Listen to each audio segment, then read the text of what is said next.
वाराणसी जनपद के थाना चेतगंज के अंतर्गत गणेश बाग लॉन में विश्व प्रसिद्ध नाटी इमली चित्रकूट रामलीला कमेटी के और जिला पुलिस प्रशासन के साथ बैठक संपन्न हुई।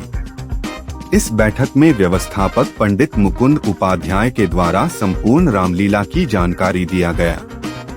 मैदान से लेकर रास्ते और विभिन्न स्थानों पर साफ सफाई, रास्ते की बैरिकेडिंग के साथ रामलीला मैदान में जिन लोगों का पास रहेगा उसी व्यक्ति को अंदर आने दिया जाएगा। वही रथ उठाने वाले यादव बंधु भी बैठक में अपनी समस्याएं बताएं। इस बैठक में मौजूद काशी जोन डीसीपी IPS गौरव बंसवाल, ADCP काशी जोन सहित अन्य अधिकारी व सम्मानित जनता मौजूद रही।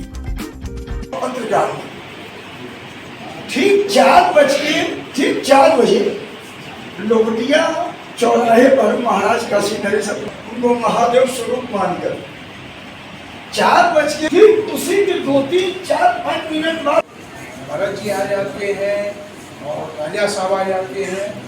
उधर से ट्रैफिक छोड़ दिया और वो ट्रैफिक जब छोड़ दिया और यहाँ से मार्ग जाता है तो उसमें दुर्घटना की पूरी संभावना है।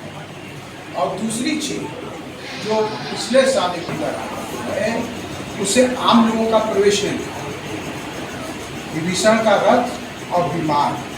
अब होता क्या है कि आप जो पब्लिक इधर खड़ी है या इधर खड़ी है, जीरो टॉलरेंस से कोई रहेगा। हाँ, और वहाँ पर एकदम भीड़ न रहे, केवल 2025 शुक्रवार को विश्व विख्यात नाट्य इमली का घटना है।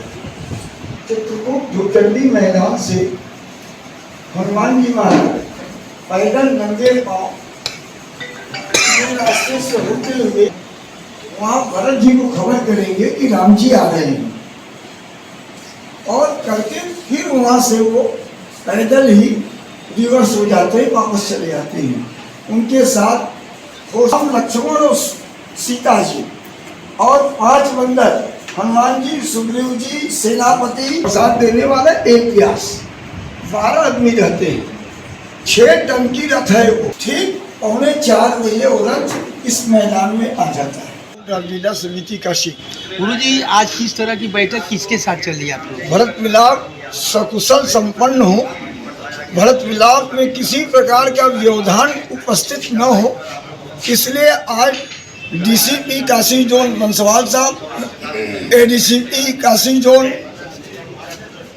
श्रवण साहब, ADCP सुनील साहब और ADCP कोतवाली त्रिपाठी जी और कोतवाली चेतगंज चौक आदमपुर, इन तमाम 100 लोगों के साथ भरत मिलाप सुचारू रूप से संपन्न हो, इस पर विचार विमर्श किया गया। पिछली बार जो लाठी चार्ज की घटना हुई वो घटना को पुनरावृत्ति न हो, इसके लिए DCP साहब से व्यक्तिगत अनुरोध किया गया है इस तरह की घटनाएं न हो, और DCP साहब ने हमको ये आश्वस्त किया है कि पंडित जी इस तरह की घटनाएं नहीं होंगी और भरत मिलाप को सकुशल संपन्न कराया जाएगा। ये DCP साहब ने हमको आश्वस्त किया है। कुछ समस्याएं भी आप लोगों की हैं? समस्याएं थी कि रास्ते में अतिक्रमण, रोड, होल्डिंग्स, बैनर, यह सब रथ ले जाने में बहुत परेशान करते हैं, और नगर निगम अपने दायित्वों का सही निर्वाह नहीं करता। इसलिए उनसे कहा गया कि अपने दायित्व का निर्वाह करें। इसलिए यादवों को बड़े घायल हो जाते हैं, यादव बहुत चुटैल हो जाते हैं उस जगह के कारण। इसलिए रथ जाने और रथ जाने के पूर्व एकदम पूरी तरह से स्ट्रिक्टली यातायात रोका जाए, ताकि यादव बंधुओं को रथ ले जाने में कोई परेशानी न हो। नाली खुला है। आज क्या निर्णय निकला है? आज निर्णय निकला है कि सारी व्यवस्थाएं 2 तारीख की रात तक पूर्ण कर ली जाएंगी, और जो व्यवस्थाओं में जो भी अधिकारी ढिलाई करेगा उसके खिलाफ हम लोग कड़ी कार्रवाई करने की मांग करेंगे। इसलिए कि 6 टन के रथ को यादव अपने कंधे में ले जाता है, कहीं दीवार में धंसता है, कहीं वो खम्भा में धंसता है, उसके हाथ छिल जाते हैं, पैर छिल जाते हैं, खून बहने लगता है। ये परंपरा नहीं होनी चाहिए। ये कितनी पुरानी परंपरा है? ये 482 वर्ष पुरानी है। 482वां वर्ष नाट्य भरत मिलाप का है। और डीसीपी काशी जोन ने हमको आश्वस्त किया कि इस बार आपकी समस्याएं, पिछली बार जो लाठीचार्ज हुआ ये हमारे कलेजे पर कलंक था। इस कलंक को हमने आज कह दिया डीसीपी से कि इस कलंक को धोइए और इस बार कायदे से भरत मिलाप को संपन्न कराइए।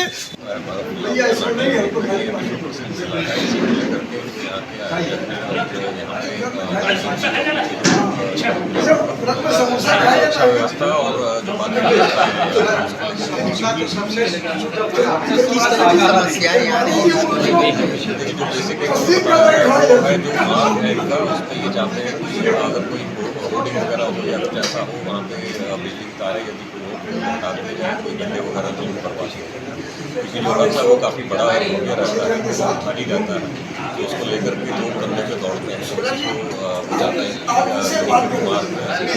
बाधा ना हो। और यहाँ पे नगर निगम के और सभी अन्य विभागों के लोग पुलिस के साथ तो सभी ने आश्वासन दिया है कि पूरी जिम्मेदारी के साथ पूरी कार्रवाई जो है वो की जाए।